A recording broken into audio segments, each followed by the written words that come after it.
All right, great, thanks. Hi folks, thanks for coming. This talk is going to look a little bit different than it would have done if I had delivered it at the back end of July.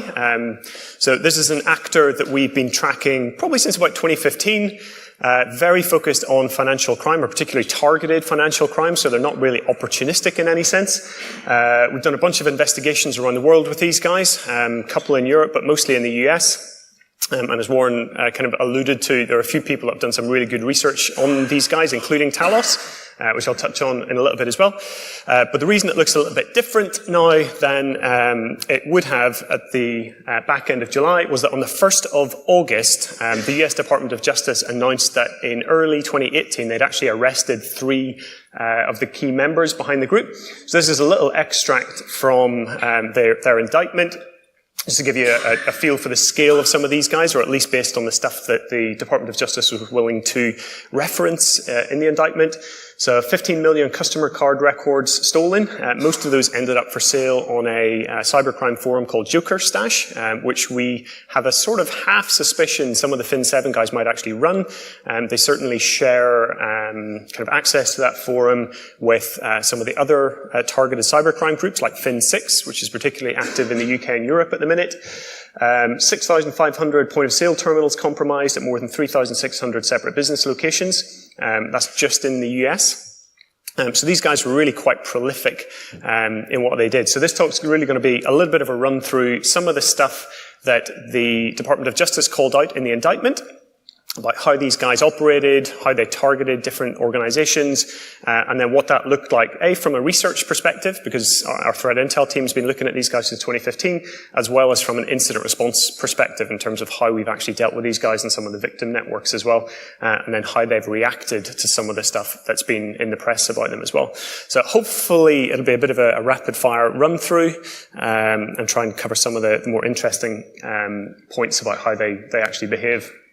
So, not expecting everybody to read this. The key points on this were basically that these guys typically fished their way in, and they typically crafted some stuff that was really quite relevant to the companies. So their primary target base was retail, hospitality, and leisure. So think food retailers like Chipotle, which is one of the big breaches that was in the public domain, and basically anybody in a kind of retail leisure sort of sector. So anybody that's collecting massive amounts of credit card data or personal information, and where they found occasionally they were targeting environments that didn't have big POS terminal deployments. They would then actually switch the theme to target individuals that would know a bit about the upcoming like SEC filings around profitability and market results, those sorts of things, so that they could probably then front run some of the market activity whenever those announcements came out.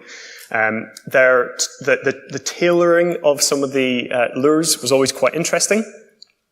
For the retail outlets, this was, font's not great on this, basically says, my name's Adrian Clark and I want to make a catering order for tomorrow at 11 a.m. It's a big one for 14 people. I've composed a list of what we'll need. Enclosed file contains all catering information.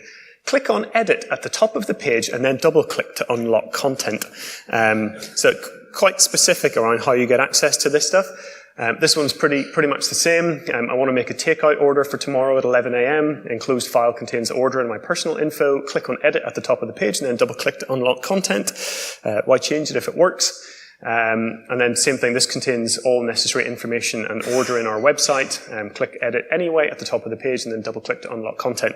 The ones which were slightly more amusing, for about a 6 to 9 month period, whenever they were targeting restaurants, one of their consistent themes was to send an email pretending that they had dined at the restaurant the previous day. They were part of like a local company, and they had really bad diarrhea. And so they were saying like, look, we're filing a formal complaint. Please open this file and like double click at the top, etc. But that actually got them into some of their highest profile victims. And it became quite a strong indicator of these guys, and some of their targeting of the retail and hospitality sectors for about a good 6 to 9 month window. But one of the key ways of tracking them, and this was an almost flawless way of doing it for almost a year, was that the document was, they actually had 2 versions of it. This was a docx lure and an RTF lure. Every single one of them had this image in it, and it was basically exactly the same thing as the instruction said. It was like double click on it, enable macros and so on.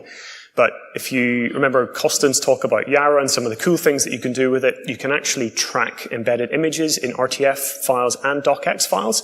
You might think docx is a bit of a weird one because that's a compressed zip file, so how do you write a Yara rule for the contents?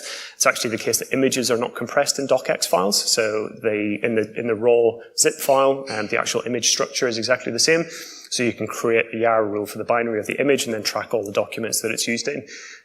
So until a couple of other families started stealing this lure, so I think TrickBot started using it at the back end of 2017, it was actually a really reliable way of tracking Fin7 activity. So that got them into huge amounts of their victims. What that basically did was drop a very, I guess, well, not complex, but quite heavy JavaScript framework that they used to then drop a whole load of secondary payloads. So it let them do system enumeration and fingerprinting to figure out kind of what they were in, what systems they were on, what it had access to, who the users were. It let them upload, download files. It let them run screen grabs. It let them drop some other payloads like TinyMet, so like the Tiny Interpreter version, which they used for quite a long time to do some of the more interactive access. And they also used Cobalt Strike for a while as well. But one of the things that was quite interesting was that every single deployment they did had a different hash value. So they never repeated the same JavaScript payload across victims. And one of the ways, even though the core functionality remained the same, one of the ways that they changed the code base was to basically take junk JavaScript code, not junk, but take JavaScript code from open source websites, drop it into their own JavaScript files, but then never call it. So this is their code on the left in their JavaScript file. The one on the right is actually top 20 JavaScript questions you're likely to get asked in an interview. And they just would literally go to Stack Overflow, they'd go to a bunch of sites, just find anywhere that there was public JavaScript code, copy big chunks of it, and then drop it in their own payloads. And it kind of bulked them out, made it less likely that AV was going to trigger on it, those types of things. So they were really trying to obfuscate this quite heavily. And genuinely, it actually worked for them quite a bit. So we saw, I'll show you some of the structure of this in a bit, but this actually made decoding some of these a little bit more complex. And actually, over time, they incrementally made a whole load of other changes to try and actually evade the researchers that were tracking them. So Costin mentioned other blog posts by an Israeli company called Morphisec. They also published some stuff from these guys. FireEye did some stuff, Talos did some stuff, and then Proofpoint did some stuff as well. And almost every single time, and I'll show some data points on this, these guys reacted within a few days to update some of the code, make some changes to the evasion techniques that they were trying to use for this stuff. So that's a little bit about how they got in. This is another snippet from the indictment. So they frequently targeted victim companies with customers who use payment cards. In those cases, Fin7 configured malware to extract, copy, and compile payment card data and then transmit it to C2 servers controlled by Fin7. Kind of obvious for them to be doing if they're targeting retail environments. So from an incident response perspective, this is a little bit about what some of that stuff looked like. So they had a script which we always used to joke that if we ever find a.exe or a.something on a victim, that was a pretty good starting point for anything bad. These guys consistently called this a.vbs, and it was effectively a script that copied a file called dmpr, dumper.ps1, so a PowerShell script from one system to another. But in many of it's kind of cut off slightly at the bottom for good reasons, but in many of the cases we investigated, these guys already had legitimate credentials that let them move around the payment terminal network. So in this case, the domain was blank, the username is term user, and then they had a valid password. So they'd already picked this stuff up from doing some of the recon after their initial phishing, configured this script, and then ran a command, which is kind of pulled out on the right-hand side, that basically copies it back and forward from some of the systems to get it deployed around the environment. So back to the indictment. Conspiracy, compromised, illegally accessed, and had unauthorized communications with, which I think is a really weird phrasing, exfiltrated proprietary, private, non-public victim data and information from the computer systems of victim 3, a restaurant chain with thousands of locations, in the US. So in this specific instance, they keep talking about the District of Washington because that's where the indictment was filed, but 33 restaurant chains just in Washington and thousands nationally. So one of the interesting things that we figured out in some of the incident response cases was how they were getting such broad point of sale malware deployments in these victim networks. And we've seen Fin6 do this recently as well, but Fin7 was the first group that we actually saw using PA-exec and hijacking Altiris, so semantic Altiris software distribution tools. They managed to get onto that, distribute their own script in exactly the same way that the company would push out their own software updates or patch updates, etc., and managed to hit 95% of the POS terminals in one go, which is pretty slick. So that was one of the things they really focused on quite heavily whenever they got into an environment. And we've seen in some of the recent Fin6 cases we've investigated in the UK and Europe, they've done exactly the same thing as well. So definitely something to look out for if you're defending a network. Make sure you've got good logging on the software distribution systems as well. And so going into dumper.ps1, this kind of does what it says on the tin. It's the credit card scraper or dumper. It's their main POS malware. Starts off with an encoded base64 array, and the first bits of that, so the TVQ string, should be pretty familiar to any of you that are doing any research, and that's the encoded PE header for a binary. It basically just decoded that, tried to elevate privileges, and then run it. So the binary that it dropped out was a normal Windows PE binary. First thing it did was try to check if it had admin privileges. And again, whenever it figured out if it had admin privileges, it dropped into a function where some of the more interesting stuff then kicked off. So the way that this managed to persist on systems despite reboots was actually a method that we hadn't seen anybody do in the wild before, and it was effectively creating a blob that then got loaded into a specific registry key. But it was what that blob did then, it was quite the interesting bit, it was the persistence for how that registry blob got loaded was the interesting bit. So it created a kind of registry key that had a little Microsoft string at the start. So if anybody was looking at it, it probably just looked quite legitimate. It was something to do with Microsoft DRM. Then there was a shellcode loading routine straight after that. Then another kind of string break, and then a whole bunch of encoded binary content. So that in itself wasn't particularly interesting, but it kind of staged that, and then it went on to build an entry in the shim cache. So this is basically Microsoft's method for doing inline patching in system boots. It's the way a lot of the Microsoft updates work. And programmatically, this is all pretty well documented, so anybody that kind of needs to develop a little inline patch for something can follow the instructions, build their own shim database. So this created it in the temp directory, pretty random name, and then ran it with a SDB inst file, so allow the patches and run quietly, so no notifications were popped up. And then looking at the code for this, there's actually a little parser that lets you drop out all of the key points of the shim databases. So this was targeting services.exe. That was the main process it was targeting. And then this string table was a set of options for how it was named. So any kind of shim patch that's loaded at runtime, you cannot see in the application compatibility database, but you can see it in the installed updates. And the way this managed to hide itself was it basically picked one of those names. So either Microsoft KB, Services Fix01, Services.exe, Microsoft Services, or Microsoft Corporation. And that was then what popped up in the kind of add remove programs as one of the pointers that was installed. So this was actually quite hard to find if you were just literally looking at stuff on a system, but a really, really nice way of getting persistence. And whenever we then mapped back how the attacker had gone about this, we thought this was something quite new. I think it was 2016 or 17 we find them doing this for the first time on an investigation.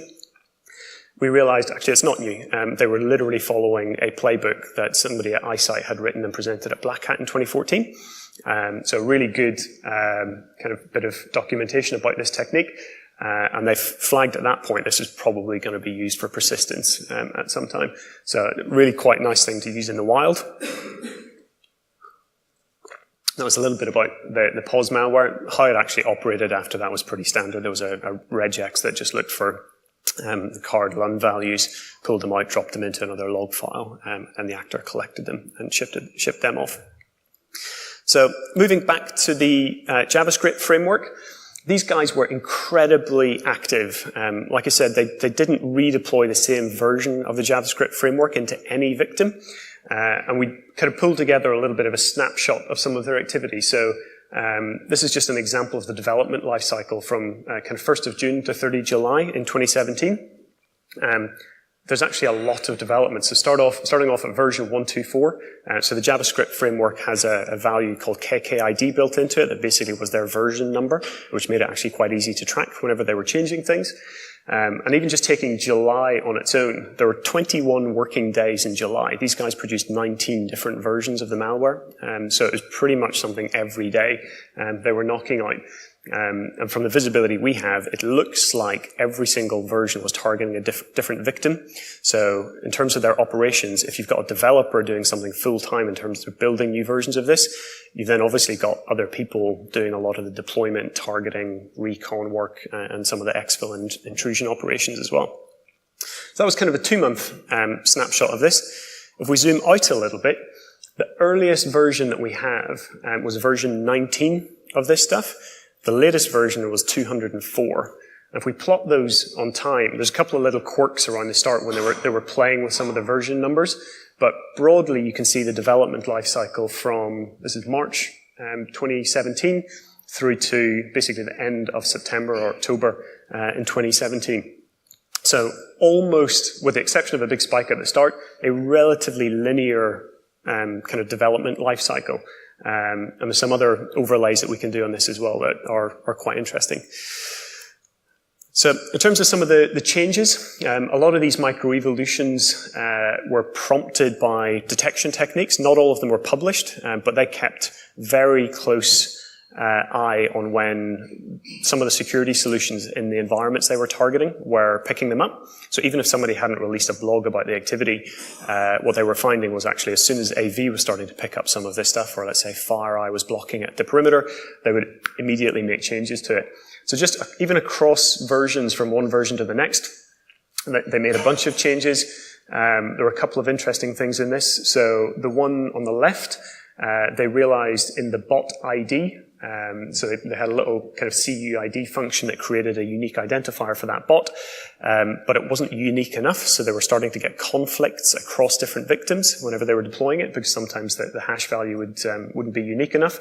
So on the version on the right, they built in a bot suffix. So again, for each piece of the framework they were deploying, each victim had its unique suffix effectively, because that version of the JavaScript would only be deployed to that victim. And so the combination of that plus the identifier then made that system or that specific victim unique. And then the C2 arrays that they used as well typically changed every few versions. They did reuse some of that.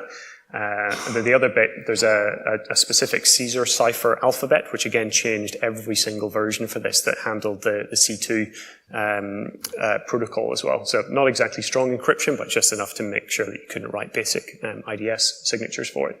So that was just literally version to version. Some of the other things that they did were they worked out, some of the researchers, including us, were able to automate the decode of the entire JavaScript framework. This was actually several layers deep, so they had a master JavaScript file which had a whole ton of base64 encoded arrays in it. Whenever you then decoded each of those, a bunch of them also contained additional base64 arrays in it. Whenever you then decoded those, you dropped out the actual JavaScript payload at the end of it. So it was kind of several layers deep. But with the variables that they used, like bot ID, alpha out, KKID, bot suffix, and so on, it was very easy to write quick shell script that kind of dropped through all of that and just decoded everything straight out. What they did to try and evade that was randomly name all the variables a kind of 2-character thing. So the one on the right starts with CV, CW, CX, CY, CG, CM, etc. So those then started kind of and went incrementally and then rotated whenever they got to the end of the alphabet. And again, those were different for every single one. So there was no way of doing a specific search for those. You had to build another routine to do it. So that was a little bit about what that looked like.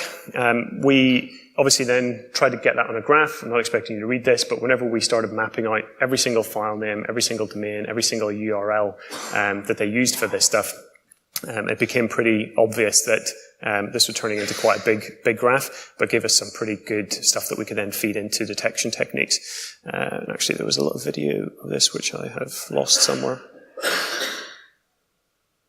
I won't worry about it.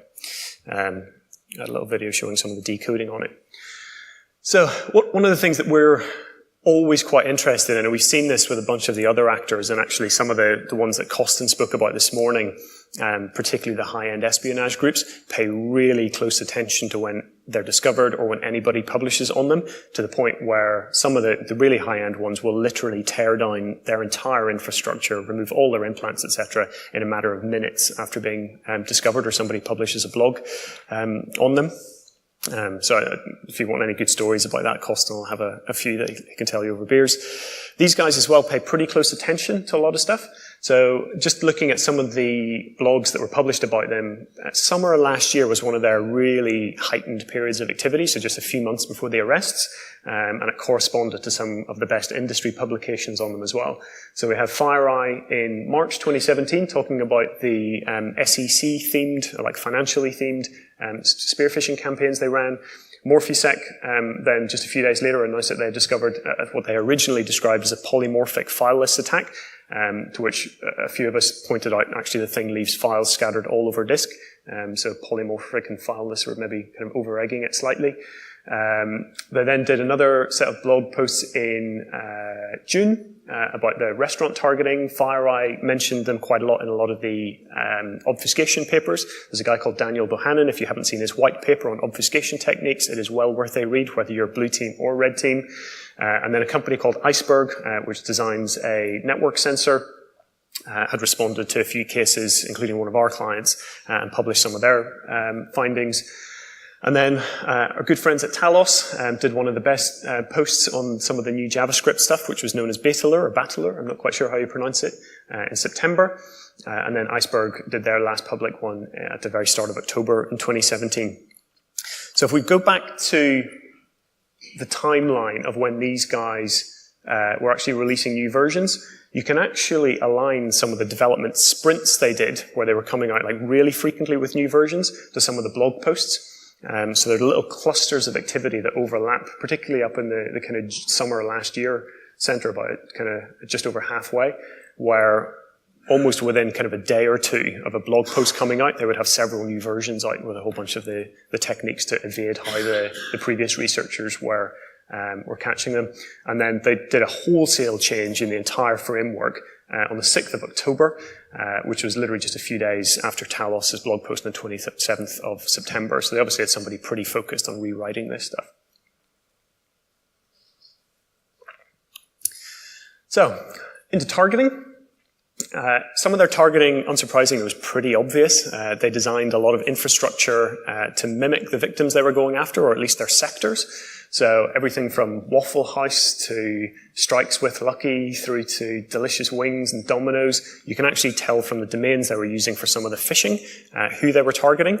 And the command and control infrastructure at the back end was more kind of like Google service or cloud-based themes. Which is why there's another little cluster associated with this I'll touch on in a sec. It's one of the reasons we think they're related to Fin7, but quite a lot of their targeting was pretty obvious from the domains they were using. So back to the indictment. The interesting bit from this, from our perspective, was the last part of this. So Fin7 often utilize various off-the-shelf software and custom malware. So I've already mentioned things like Mimikatz, Meterpreter, and custom malware like their POS terminals, and a combination thereof to extract and transfer data to a loot folder on one or more servers controlled by Fin7. So one of the things that we were doing, particularly after the IR cases that we worked, where we found the dumper.ps1 scripts that unloaded the POS malware, we're going in and looking for unique strings in that we could find anywhere. So across our malware repos that we've got access to, and even just very simple Google searches for it. One of the things which we found was their command and control panel. So we'd actually found a version of this that they had slipped up with and forgotten to protect. So a little bit sloppy from their perspective, but we found this within about 3 weeks of them making that mistake. And this was where the Department of Justice got the loots term from. So the menu on the left was hosts, which is what you see there. So every host that was infected with the JavaScript framework, and then loots, which was all of the stuff that they were able to actually get from those systems.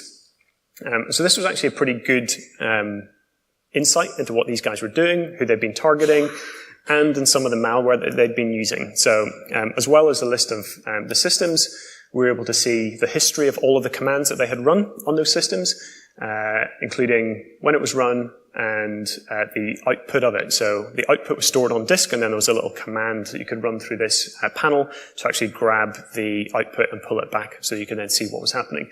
So of course, we wrote a kind of scraper that just went through it all and pulled everything back. One of the more interesting things about this group was that they're quite often lumped in with another group called Carbonac, which actually isn't a group, it's a malware family used by several groups, and there was always a bit of a debate as to whether Fin7 was related to those guys or whether they were the Carbonac group one and the same. This kind of proved our link to the Carbonac, or to Fin7's use of Carbonac. So one of the search terms that we were running from the incident that we were looking at, where we got some of those scripts, popped up here. And then whenever we pulled some of the payloads back that had been run on victim systems, we were able to conclusively show one of them was indeed Carbonac. So we had actually seen firsthand Fin7 deploying the Carbonac malware into some of the victims. But this proved quite useful in terms of just being able to see a bit about what they were up to and some of the things they were testing out. The other bit that we found quite interesting in their development was their build pipeline. So as I mentioned, they were doing a new build almost every single day. We find a rather curious fact about that build process. So if you look at the pardon me, if you look at the timelines of when some of this stuff was created, some of it was first seen in the wild on VirusTotal, and then first uploaded to VirusTotal, there were some quite interesting discrepancies. And it was quite often the case that whenever one of their documents was uploaded to VirusTotal, VirusTotal reported that it had first seen the hash in the wild before the document was first uploaded. So digging into that a little bit more and testing it, it looks like if you search for a hash on VirusTotal, and VirusTotal doesn't actually have the file, it will record the fact that you searched for the hash, and then when the file is later uploaded, it will show that search as the first in the wild submission. So the interesting bit about this was, obviously, metadata in some of the document templates is in local time zone. VirusTotal's timestamps are in UTC. And so we could actually see these guys creating a document. So this was at 0514 local time. Document was last modified 0525, so 9 minutes later. 0225, it was first seen in the wild in VirusTotal, and then a while later, it was uploaded by a victim.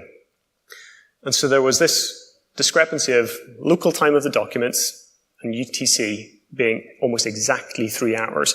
And what we worked out was there was part of the build pipeline for these guys that every time they created a new JavaScript file, they would search for the existence of the hash of that file on VirusTotal.